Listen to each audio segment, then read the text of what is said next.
Hello student. Today we will discuss about Indian Education Commission 1964-66 Part 2 under the subject of Education in Contemporary India. जैसे कि हमने जो Indian education commission उनकी recommendation last video में की थी, तो नेक्स्ट जो है हाफ जो है उसका पार्ट अभी हम कर रहे हैं. सो नेशनल करिकुलम कैसा होना चाहिए according to the Indian national curriculum. Same in secondary education commission वाला ही होगा. इसका एडिशनल क्या है कि teaching of science linked with agriculture in rural area and technology in urban area. जो टीचिंग ऑफ साइंस है वो होनी चाहिए लिंक्ड करके कि एग्रीकल्चर भी पढ़ाई जाए बच्चों को और टेक्नोलॉजी जो अर्बन एरियाज़ के बच्चे हैं उनको टेक्नोलॉजी भी पढ़ाई जाए. सो वर्क एक्सपीरियंस जो है वो क्या है, वर्कशॉप ट्रेनिंग होनी चाहिए. मॉरल एजुकेशन में यह है कि 1 और 2 पीरियड्स जो हैं वो टाइम टेबल में ऐसे एडजस्ट करने पड़ेंगे कि भाई बच्चों को मॉरल एजुकेशन भी दें हम. According to the Indian education commission text book क्या है, तो इसमें क्या है कि 2 लेवल की टेक्स्ट बुक्स हैं. Programs at national level at state level. So national level में क्या है कि best talent for mobilize for pre printing books और ऑर्गेनाइजेशन होनी चाहिए. साइंटिफिक एंड टेक्निकल बुक्स होनी चाहिए, वो अंधविश्वास के ऊपर आधारित ना हो. कॉस्ट लेस होनी चाहिए, क्वालिटी मोर होनी चाहिए. इसके ऊपर डिपेंडेंट होना चाहिए नेशनल लेवल पर जो हमारी टेक्स्ट बुक है. Next is at state level. Responsibility of state education department. जो स्टेट एजुकेशन डिपार्टमेंट है उसकी ये रिस्पॉन्सिबिलिटी है स्टेट लेवल बुक्स के ऊपर कि वो टेक्स्ट बुक कैसे वो करेंगे. 4 text books for each subject. एक सब्जेक्ट के 4 जो है टेक्स्ट बुक्स होंगी according to the Indian education commission. Supplement text books होंगे और टीचर गाइडेंस होंगी कि टीचर की गाइड बुक हेल्प बुक जो जिसको हम बोल देते हैं वो भी प्रोवाइड करवानी है. No profit no loss basis production. So हमारा जो मतलब मोटिव है वो ये होगा कि अगर प्रॉफिट नहीं है तो नो लॉस बेसिस प्रोडक्शन हमारा होना चाहिए.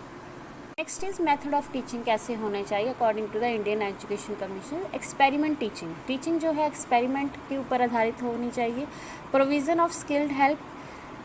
स्किल जो है इनकलकेट हमने करनी है बच्चों में. मटेरियल फॉर टीचर गाइडेंस कि टीचर्स के लिए हेल्प बुक है वो प्रोवाइड करवानी ज़रूरी है, मटेरियल प्रोवाइड करवाना ज़रूरी है. Minimum teaching aids provided to schools को हमें टीचिंग एड्स जो है वो प्रोवाइड करवाने हैं. Training in improving aids. जो ट्रेनिंग देनी पड़ेगी कि जो मतलब एड्स है टीचिंग लर्निंग मटेरियल्स हैं उनको कैसे इम्प्रूव करना है. Coordination between education department and AR. तो उनमें कोऑर्डिनेशन होना ज़रूरी है एजुकेशन डिपार्टमेंट और एआईआर में. Reducing the size of class का साइज़ रिड्यूस होगा क्योंकि ओवर क्राउडेड क्लास में टीचर जो है इंडिविजुअल अटेंशन नहीं दे पाएगी और वो जो है क्लास में लर्निंग को हम नहीं अच्छे तरीके से चला सकते. सो रिड्यूस करना पड़ेगा क्लास का size.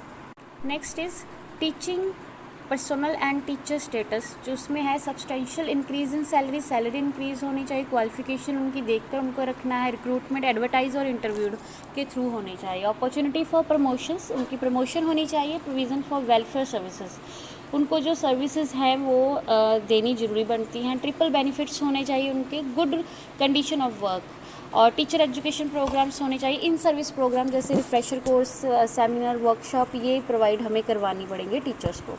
Next is teacher education. Removing the isolation of teacher training. Teacher training के लिए आइसोलेशन हमें रिमूव करना पड़ेगा. Improving professional training. टीचर को प्रोफेशनल ट्रेनिंग देनी पड़ेगी. ड्यूरेशन ऑफ कोर्सेज जो ब्रिज कोर्सेज हैं वो भी हमें देखने पड़ेंगे कि हमें टीचर्स को कैसे करना है प्रोफेशनली ग्रोथ.